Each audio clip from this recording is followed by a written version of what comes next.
Just outside Trigueros, in southwestern Spain, there's something older than Stonehenge and more technically refined than many Egyptian pyramids. It's not on a hilltop or behind glass.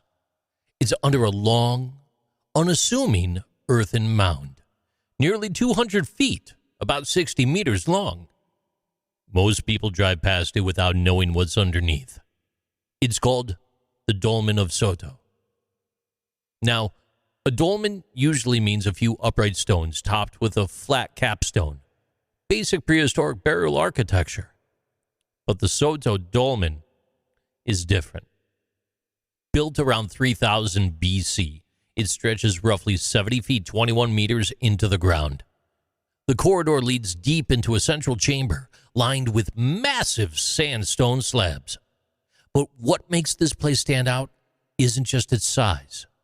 It's what's carved into those stones. Etched into the slabs are dozens of symbols, spirals, solar wheels, zigzags, and what seem to be figures or ceremonial tools. One shows a long staff or scepter. These weren't casually scratched in. They were carved, and that means each mark could have taken hours or maybe even days to create. And they weren't random decorations. They likely carried meaning, spiritual, astronomical, or maybe even both. Because once a year, at the spring and autumn equinox, the rising sun lines up perfectly with the entrance.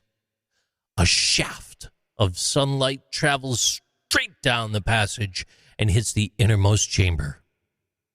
That means that this was not just a tomb.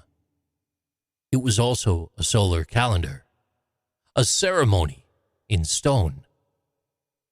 The people who built it had no written language that we know of, no metal tools, no pulleys, and yet they managed to quarry, shape, and position stones weighing several tons and align them precisely with the solar year. That took astronomical knowledge, planning, and generations of passed down know-how. When the dolmen was rediscovered in 1923 by a landowner named Armando de Soto, it had been buried for thousands of years.